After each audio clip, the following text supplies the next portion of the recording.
And the story that I'm going into is the time I quit basketball. So, man, again, like I have to always start out with this part. When you do not have a big name or big reputation, big CV, bio, resume, whatever you want to call it, the odds are stacked against you. It's due to your resilience and perseverance that's going to get you through. Nothing else is going to help. There's no handouts. Nobody wants a person they have to develop. They want the make my job easier to sell you. Yeah. That's what agents want. Agents don't want hard work because that's little to no commission and or job placement, which means you putting all this time into this talent and you might not even be able to move the fucking talent and get them a job. So it was hard. I ended up going to a DVD place back in them days. VHS tapes. This specific year, I did not have a job. It was a year I had Bella. I went to Brazil the year before, killed. Thought I was going to get a job the next year, and the agent that I had just went ghost, right? Again, couldn't move me and didn't have the balls to call me, so he just never responded. Wow. So I'm home in Denver, a newborn, no job, on the shelf, like, fuck I'm going to do?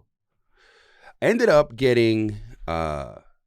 I put the highlights together from all the games I played in Brazil and connected the VCRs, got a blank tape, recorded it, and did my highlights. Oh, wow. This ain't no YouTube back then. Yeah. So I'm like, start, stop. Let me put that here. So I created a mixtape, basically, right? And we were in the gym currently. So I'm showing you what I did last year, and right now I'm on the shelf. So let me show you what I look like today working out in the gym. And the guys I was playing with, like, they were home too. There's guys in the gym, 6'9", 6'10", like hoopers, they just were home. And I put that as well on the tape. And I went to this video duplication company. I said, listen, man, don't have a lot of money. I got this highlight tape and I want to get a bunch of copies. And he said, okay, well, this is what it costs. He was like, what you got? Straight up, I said,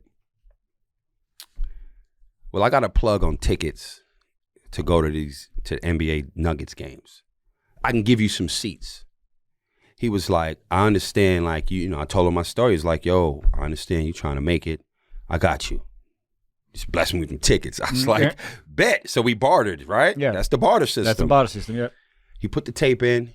He might have made 50 copies. Labeled them up, put the stick on it. My name, my address, my email.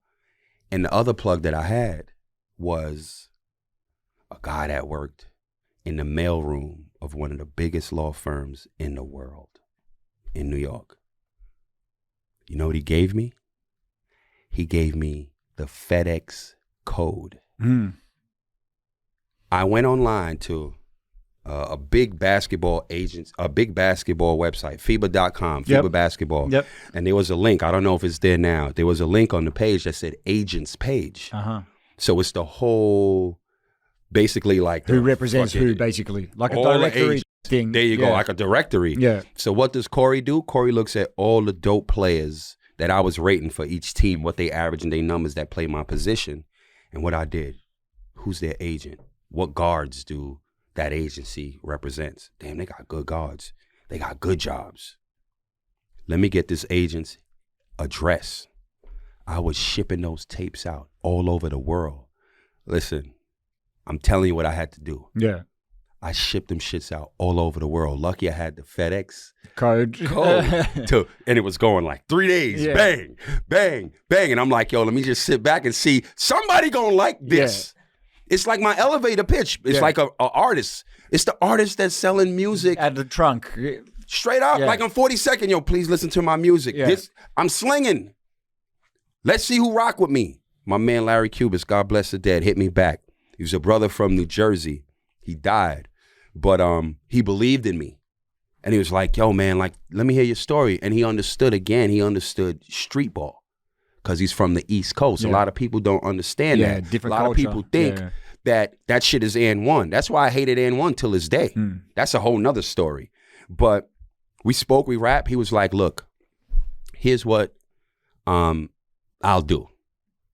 The Treviso Summer League is coming up, and which I'll explain what that is. The Treviso Summer League is coming up in Italy, and I will pay for your fee, and you have to get accepted in there.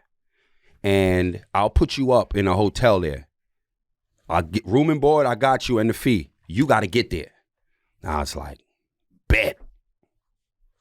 Ended up hitting my coach up, my old coach, who died as well, God bless the dead. JUCO coach, like, coach, listen, man, like, yo, I ain't got it. He was like, I'll give you half for your flight. Then I hit my mom's up. She gave me the other half. Put that shit together, bought the ticket, went to Summer League in Italy. Now, Treviso Summer League back then, it's basically like NBA Summer League for Europe. Yeah. You go there and put in work, you're getting a job. Yeah. That's a like good the one. showcase. That's the creme de la creme. Ask anybody about Treviso Summer League back in the day. That was it. You go there and do solid, you're getting a look. I go there. I lead the league in scoring. I'm like, fuck it. Like, we lost to go to the chip.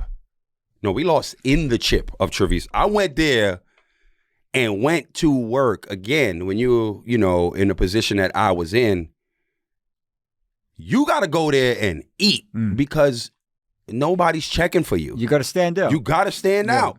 So I went there. I left there with 5 potential options to sign me. So I'm like, I did it. You know what I mean? Like, I got options now. Let's see how, now it's up to my agent. Let's see how this shit pan out. Option number 1, took a guy with a bigger resume. Option number 2, took a guy with a bigger resume. Option number 3, took a guy with a bigger resume. Option number 4, took a guy with a bigger resume. Option number 5, took a guy with a bigger resume. Yeah. Like, I cried a lot. I don't remember, like, I cried so much after the 5th one. That shit almost broke me. It broke me, well, it did break me. It broke me to where I was like, that's it. I'm done. Like, what more could you do? You go and kill in the best European exposure tournament and you don't get a job? That's it. The next day, I cried. I called my mother. I was like, yo, man, I tried. Like, this is it. Yeah. I went to a store called JCPenney, right? So think like, I don't know what is that equivalent to here, but might be like a, I don't know, not Maya, but like maybe a Maya. I don't know. Maybe like a little less than Maya. Yeah. Like a little lower than Maya, right? So I went there. I bought a suit, bought a little briefcase. Ready to go to work in an office. I was literally like, yo, I don't even know how to create a resume. Yeah. Not a job resume, because I had not the workforce community or environment. I went to a job interview because I was like, that's it. Basketball's done. I went to my first job interview and I walked out of there defeated. I was like, F this. I went back to the gym and started working out. So I quit basketball for like maybe a day, but I quit. I was like, listen, F this. Like, it was just more motivation to go back into this gym because, look, I respect everybody, what everybody got to do. Everybody's not an athlete. I get it. But it just wasn't for me. Yeah. And I knew once I walked in, every step I took going to that interview, I felt defeated and smaller and less than. It's like, yo, you can't quit, B. You committed to this. You said to yourself, this is what you're supposed to do. So what the fuck are you doing in here? Left out of that shit, went straight to the gym. I never saw that suit or that briefcase again. I totally get it, man. Quit. Like, and I got back. The thing is, like, and thrive. I'm no office guy. Yeah. Like, if I'm in the office, y'all gonna be like, yo, listen, man, we gotta keep this motherfucker in the field. Like, we don't need him in the office. He doesn't know how to do anything in the office. You know what I mean? I'm the same. Like, I always say, like, obviously, you know I love what I do as well, right? And I'm like, I couldn't picture myself doing anything else because whether I'd be a waiter, accountant, or whatever, you know what I mean? I'm going to hate them all equally. Facts. Right? So I'm going to do everything I possibly can to not do that. Yeah. I totally get it, man. Yeah, I totally get it. And it's good to see that you didn't give up. Yeah. And you had your best years after all of that. No doubt, man. Yeah. I just want to tell people out there who's struggling, because at points in our lives, at all points in our life, some points in our life, we all struggle. You know what I mean? We all struggle, but you committed at one point to doing what you said you wanted to do. So when it gets hard, you got to just double down and triple down on yourself. There's times people are not going to believe in you, and that's okay. You know what I mean? You got to keep pushing, because I'm telling you, when you make that shit through, it's abundance. It's abundance after. But it ain't easy, because if it is, everybody will have it. Yeah. It ain't easy. You know what I mean? You just got to keep pushing. Keep pushing. There was a time in the US when my first few years there, when it was like, I remember, bro. I remember. We used to talk. And I remember at one point, I was ready to give up too and just come back to Australia and figure it out. And I remember you'd posted something on your IG. It was like a little cartoon of a dude digging. And he quit right before the diamond. And I remember seeing that, and I was like, nah, I've come too far to turn back now. Yeah. Come too far, man. And you just got to keep going, man, because I'm telling you, it's so hard. It's so hard. It is so hard. But when you break through, man, it's definitely worth it, man. It's so you forget how hard it was. Yeah. Because you've arrived. Yeah. You know what I mean? Whatever your arrival is, everyone's arrival is different. But you hit the point that you strive to hit. Yeah. And it was all worth it. And it just makes for a better story anyway.